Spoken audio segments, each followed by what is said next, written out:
네, 2020년 8월 10일 이정훈입니다. 이제는 문재인이 대답해야 된다. 2탄이라고 할까요? 또 한번 던지겠습니다. 문재인 대통령은 4대강 유턴을 할 수 있는가가 오늘의 소재입니다. 근데 4대강뿐만 아니라 여러 가지 문제가 한꺼번에 꼬였습니다. 지금 상당히 난세인 걸로 보입니다. 이걸 뭐 레임덕이라도 할 수 있을 겁니다. 공수처 신설하겠다. 그것과 동시에 채널A 이동재 기자를 구속함으로 해가지고 검찰에서는 검찰 내전, 검찰 외전이라는 책이 나왔었는데 검찰 내전이 벌어졌습니다.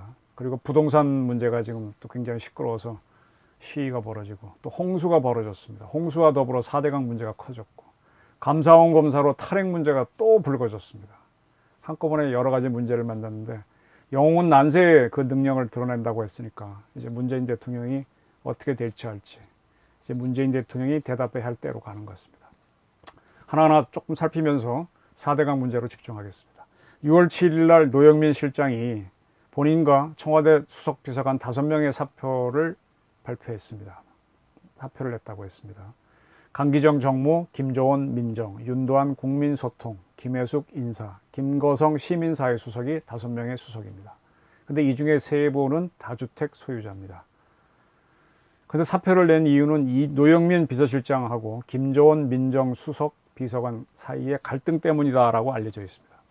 김조원 민정수석은 영남대를 나오셨던가요? 그리고 행정고시를 했고 CPA 공인회계사 자격증을 갖고 있는 분이죠. 굉장히 저는 이분이 오히려 민정수석보다는 뭐 경제 쪽으로 갔었어야 된다고 생각하는데 굉장히 정확하고 돈 흐름을 잘 보시는 분으로 알고 있습니다. 그래서 감사원에도 있었지만은 카이라고 하는 한국항공우주산업의 사장도 했었고요. 상당히 이걸 잘 보시는 분이죠. 어쨌든 그렇습니다. 근데 이제 8월 10일 날 청와대가 발표를 했습니다. 오늘입니다. 정무수석은 강기정 씨를 최재성 전 국회의원으로 교체했고 민정수석은 김조원 씨를 물러나게 하고 김종호 감사원 사무총장을 내정했습니다. 그리고 시민수석에는 시민수석 그 밑에 있던 김재남 기후환경비서관을 승진시켜서 임명했습니다. 노영민 실장하고 윤도한 국민소통, 김혜숙 인사수석은 유임입니다. 자, 이 3분이 바뀌는데 3분이 다주택 소유자인지 아닌지는 모르겠습니다. 그건 뭐 나중에 발표 안 하겠죠, 청와대도. 안 할 겁니다. 근데 지난주 6월 10일자 중앙일보에 흥미로운 기사가 실렸습니다. 노영민 실장이 그 전에 사의를 시끄러운 적이 있었죠. 서울 반포에 있는 아파트를 안 팔고 뭐 그랬다 그래갖고 그래서 7월 내에 서울 반포에 있는 45.72제곱미터 전용 면적 얼마나 되나요? 한 20 몇 평 되나?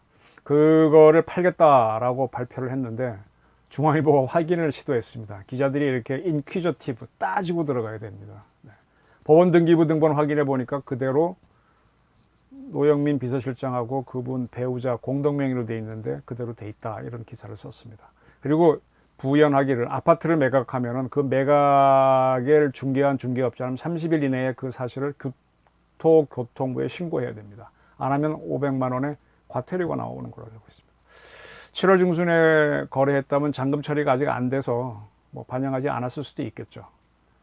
그러나 이제 뭐 했는지 안 했는지 모르겠습니다. 근데 어쨌든 노 실장이 유임이 됐으니까 뭔가 뭐 했겠거니 추정을 합니다. 그 노 실장은 서울 반포하고 아까 그 한신설의 아파트하고 청주의 아파트 2개를 갖고 있었는데 지난 19년 12월 달에 수도권 내 2채 이상 집을 보유한 청와대 고위 공직자들은 불가피한 사유가 없다면 이른 시일 내에 한 채를 제외한 나머지를 처분하라. 그렇게 했었죠. 그렇게 지시를 내리고 자신은 서울 반포 아파트를 판다고 했다가 청주 아파트를 팔아서 비난을 받았죠.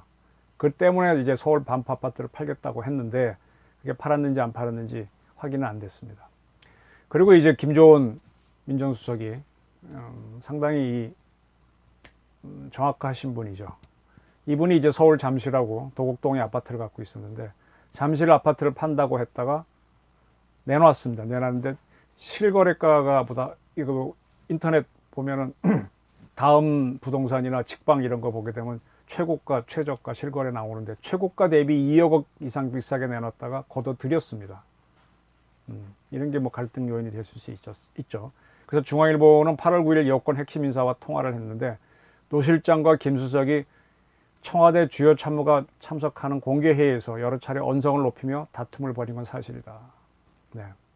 김 수석이 굉장히 이 경제에 밝은 분이니까 뭐라고 또 했을 수도 있죠. 그걸 밝혀주면서, 그리고 두 사람이 충돌한 구체적 사안이나 상황을 설명해 줄 수 없다라고 한 후, 그러나 노 실장이 어쨌든 비서실장인데 월권을 느낄 수 있었을 것이다, 이런 얘기를 했습니다. 그리고 일각에서는 노 실장이 강남에 아파트 두 채를, 똘똘한 두 채죠, 갖고 있는 김수석을 겨냥해 부동산 매각 지시를 내렸다라는 주장도 있습니다. 여기에 대해서 김 실장은 강하게 반발한 걸로 알려져 왔었죠. 그게 이제 이런 집단 사표, 그 다음에 청와대 교체 이유가 되지 않았나 추정이 됩니다. 청와대 관계자 8월 말까지 다주택자 전원 매매 계약서를 제출하기로 한 목표는 그대로다. 그러니까 8월 말까지 내면 된다. 현재 8월 7일까지 노 실장이 팔았는지 안 팔았는지 확인이 안 되는데 8월 말까지 하면 된다라고 했고요. 또 다른 관계자는 사실관계를 확인하기 어렵지만 그에 따른, 팔지 않았다면 그에 따른 비난도 청와대가 감당해야 할 상황에 몰렸던 건 사실이다. 네, 부동산 문제 갖고 대통령이 그렇게 부동산 했는데 부동산 문제가 청와대에서 정리가 안 돼 갖고 상당히 시끄러웠던 건 사실이네요. 예, 등잔 밑이 어두웠습니다. 뭘 하자는 계획을 하신 겁니까, 노 대통령? 노 실장과 김 수석은 악연이 있습니다. 2015년 19대 의원이었죠, 노 실장이. 그때 시집 책인데 그걸 강매 의혹에 몰려서 구설수에 올랐습니다. 그때 당의 당무감사원장이었던 김 수석이 노 실장 중징계를 당이 요청해서 20대 총선에 노 실장은 출마하지 못했습니다. 그리고 2019년 청와대에서 다시 실장과 수석으로 만났죠. 불편했겠죠. 이런 것들에다가 그리고 계산 문제에 대해서 각자 생각이 다를 수도 있으니까 다툼이 있었겠죠. 그러나 강민석 청와대 대변인은 서면 브리핑을 통해 두 사람이 공개 회의에서 언성을 높이고 다퉜다는 대목은 한마디로 가짜 뉴스다, 이렇게 했습니다. 근데 그래 놓고 그걸로 끝이었습니다. 자, 부동산 이거 쉬운 문제 아닙니다. 근데 문 대통령은 자신이 어떻게 계약할 수 있다고 쉽게 덤볐죠. 자신 있게 덤볐습니다. 근데 이게 얼마나 어렵다는 거는 스웨덴의 우파 경제학자인 아사르 린드베크는 임대료 규제는 전쟁 다음으로 도시를 파괴하는 확실한 방법이다. 네, 전쟁만큼이나 갈등을 일으키는 요소다. 사실 가만히 보게 되면 전쟁도요, 어떤 이런 재산 다툼 때문에 일어나는 거잖아요. 싸움이란 게 그런 겁니다. 그런데 문 대통령은 부동산에 대해서 신나게 큰 소리를 쳤습니다. 신중하게 접근하지 않았거든요. 간단하게 살피겠습니다. 2019년 11월 19일 부동산 문제는 자신 있다고 장담하고 싶다 그러셨고, 올해 1월 7일에는 부동산 투기와의 전쟁에서 결코 지지 않을 것이다, 또 이렇게 호언장담하셨고요. 올해 1월 14일에는 집값이 급등한 일부 지역은 집값이 원상 복귀돼야 한다, 이렇게 기염을 토하셨습니다. 그리고 이제 정부 여당은 주택임대차 보호법 개정안을 국회를 통과시켰습니다. 덕분에 세입자들은 4년간 안정적으로 한 집에 머물 수 있는 그런 상황을 맞게 되었습니다. 그러나 서울에서는 부동산 집값이 치솟았다는 보도가 많았습니다. 자, 이런 문제가 있으니까 8월 10일 날 문 대통령, 바로 오늘입니다, 수석 보좌관 수보회의라고 그러죠, 주재하면서 다시 기염을 통하셨다라고 봐야 되겠죠. 주택 문제가 당면한 최고의 민생 과제라며 세제 강화가 세계적 현상이다. 보유세를 다른 나라보다 우리가 낮은 편이니까 높이겠다, 그런 얘기죠. 투기 시대를 끝낼 것이다, 이런 얘기를 하셨습니다. 그래서 정부의 부동산 대책 실효성을 높이기 위해서 부동산 시장 감독기구를 설치하도록 검토하겠다, 이런 얘기를 했습니다. 정부가 책임지고 주거의 정의를 실현해 나가겠다. 주거 문제가 왜 정의가 되죠? 소득, 복지 문제로 볼 수 있긴 하지만 정의를 찾는다 차원으로 보는 게 좀 특이하네요. 이러니까 이제 자신 있게 나가겠죠.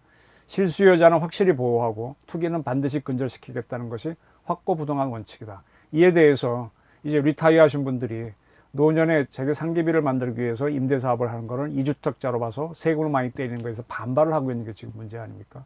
이건 어떻게 푸실지. 너무 일방만 보시면 대통령이 실수하실 수도 있죠. 주택을 시장에만 맡겨두지 않고 세제를 강화하겠다 그랬습니다. 정부가 적극적으로 개입하는 것. 보통 이런 문제는 시장에 맡기라 그러죠. 수요와 공급에. 근데 적극적으로 시장이 개입하겠다는 겁니다. 사회주의 색채를 드러내신 거죠.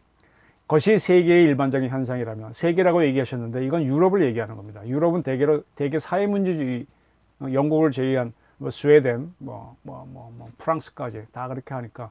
또 그리고 주거 문제에서 가장 사회주의적으로 하는 나라가 싱가포르죠. HDB라고 하는 임대주택을 달아놓고 공급하는데, 그런 개입이 아니고 다른 개입을 하게 되면 사회주의를 넘어서 공산주의적으로 갈 수도 있죠. 그런 얘기를 하시면서 이번 대책으로 보유세 부담을 높였지만 다른 나라보다 낫다 이렇게 강조했습니다. 그리고 이제 홍수와 관련해서 4대강에 대해서 언급하시기를, 댐의 관리와 4대강 보유 영향에 대해서도 전문가들과 깊이 있는 조사와 평가를 당부합니다. 누가 하라는 겁니까? 수석 보좌관들, 비서관들이. 4대강보가 홍수 조절에 어느 정도 기여하는지를 실증적으로 분석할 수 있는 기회이기도 합니다. 라고 하면서 살짝 4대강은 나와 상관이 없다, 당신들이 해봐라 하는 2차원적? 무슨 말인가요? 이렇게 주어상실 문장을 쓰셨습니다. 4대강 사업을 잠깐 정리하겠습니다. 이명박 씨가 후보 시절에 서울과 부산을 잇는 한반도 대운하원에 공약을 내걸었죠. 그리고 당선이 돼서 추진하려고 했는데 비판이 부닥쳤습니다. 그래서 4대강 사업으로 전환했습니다. 문재인 대통령은 탈핵을 공약으로 내걸고 당선이 된 다음에 공약이니까 해야 된다고 밀어붙입니다. 이러한 문 대통령하고 그걸 조금 변경을 한 이명박 대통령은 조금 다르죠. 근데 이 정부는 공약이니까 해야 된다는 게 지금도 고집입니다. 그에 따라 2009년 7월부터 11년 10월까지 22조 원을 투입했습니다.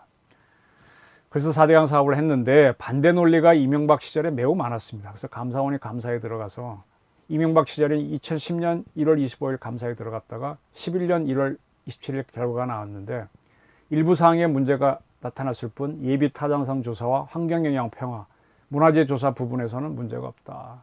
이렇게 이제 보를 만들고 물을 넓히면 문화재가 침수될 수 있죠. 또 매장된 문화재를 못 찾을 수도 있는데 그런 건 문제가 없다, 이렇게 나왔습니다.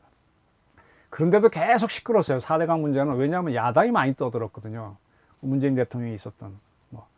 그리고 또 박근혜 씨도 좀 이거 반대를 했었죠. 그래서 박근혜 정부 때 다시 감사가 시작됐습니다. 2013년에 1월 달에 결과가 나왔는데 완전히 이명박 때 한 결과를 뒤집었습니다. 4대강 사업이 홍수 피해를 막는 데 영향을 주지 않는다.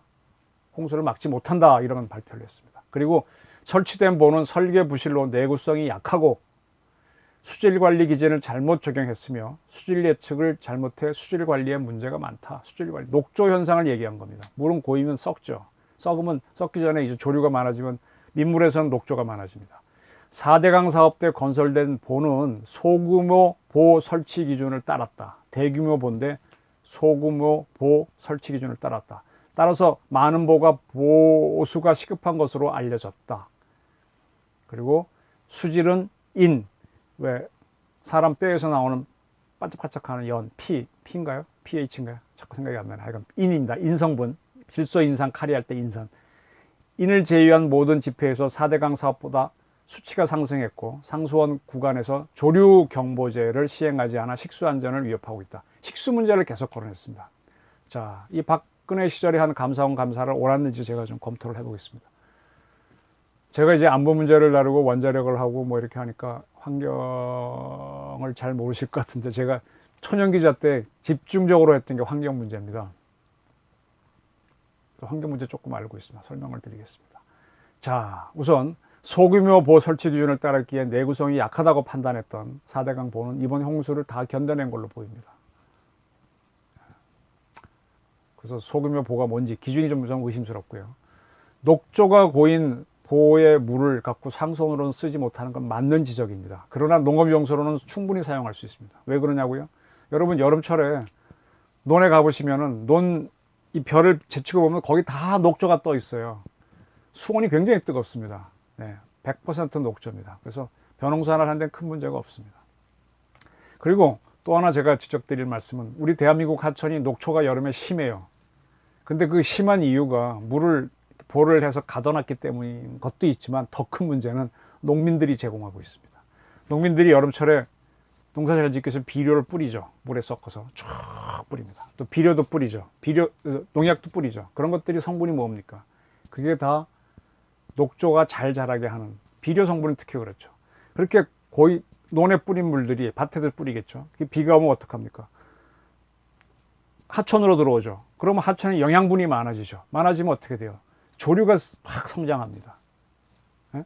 성장하게 되면 색깔이 녹색이, 그래서 녹조가 되는 겁니다. 그래서 녹차 라떼 현상, 뭐 그런 현상이 이제 보도가 많은데 그렇게 되는 겁니다. 그럼 이거 볼을 열어갖고 물을 흘려보내면 없어지냐? 줄어들 수는 있겠죠. 흐르니까. 그러나 흐르는 물에도 역시 녹조가 생기고 고인 물에는 100% 생깁니다. 눈에 덜 보여서 그렇지. 볼을 막아놓으니까 넓은 데가 녹조가 발생해서 그렇지.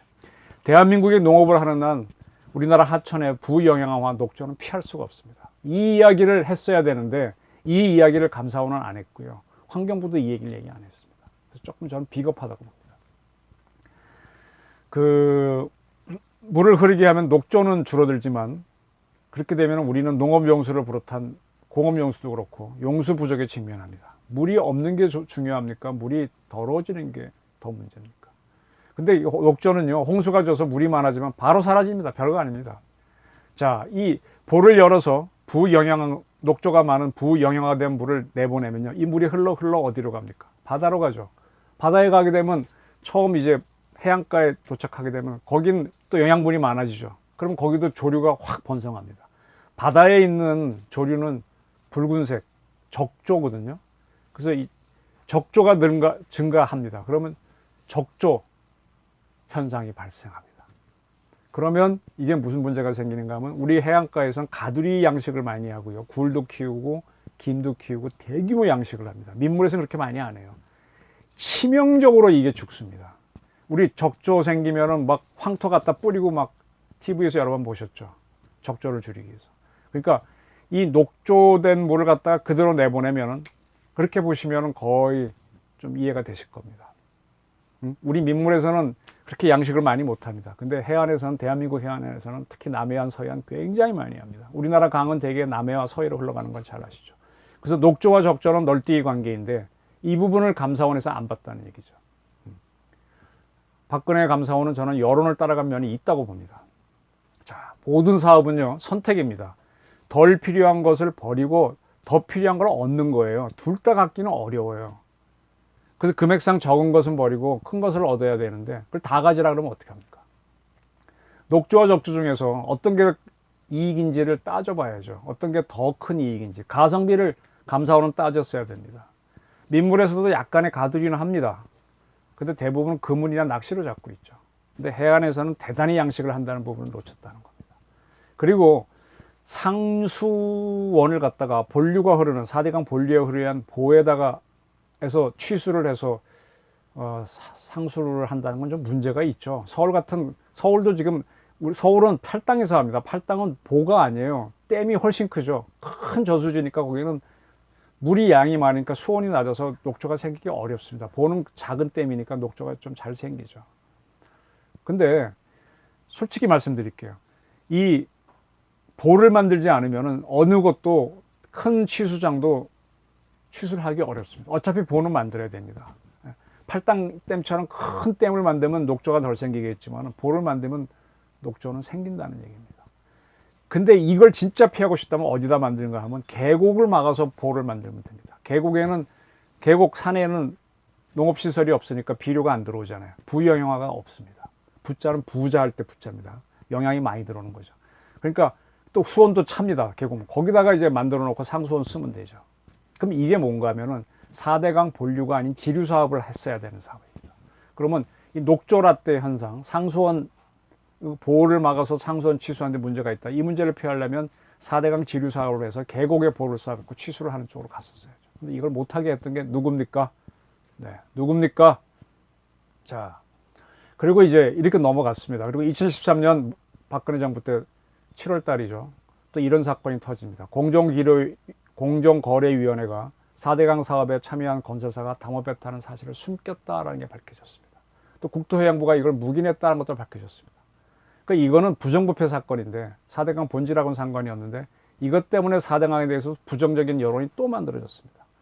하지만 그때 이제 국무총리 소속 민간감시위원회가 4대강 민사위원회로 4대강 사업 조사평가위원회를 구성해서 조사를 했는데 감사원 직후에 다시 한번 조사를 했었죠. 2014년, 14년 1년 동안 조사한 다음에 4대강 사업 주변 저지대 중 홍수 위험도가 사라진 지역은 8.6%, 경감된 지역은 85.1%로 전 73.7%가 홍수 예방 효과를 본 것으로 나타났다. 이렇게 평가를 해줬습니다. 그리고 2017년 5월달에 문재인 정부가 출범했죠. 그럼 어느 걸 택했느냐?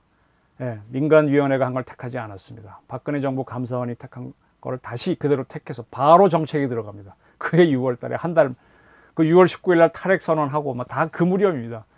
4대강에 10개 보를 설치한 게 4대강 사업의 핵심이었는데 녹조가 심한 6개 보를 열어라 이렇게 명령을 내려서 열어줍니다. 박근혜 정부도 이제 문제가 있다 해놓고 열지는 않았는데 문재인 정부는 바로 행동으로 들어갑니다. 이걸 이제 와서 얘기하면 포퓰리즘 이렇게 얘기하는 거죠. 근데 제가 환경을 조금 안다 그랬죠. 보는 한 번 열어서 방류해버리면요, 물을 쭉 빼고 나면 그 다음에 토사가 밀려 들어옵니다. 물이 꽉 차 있을 때는 토사가 잘 못 들어와요. 토사가 쌓이고 난 다음에 다시 보를 닫으면은 많은 물을 저류하는 물통 기능은 상실됩니다. 깊이 준설해서 물통을 키운 저수지인데 그게 상실되는 거죠. 그리고요, 한번 물을 빼고 나면은 거기서 이제 드러난 땅에서 어떻게 되는 줄 아세요?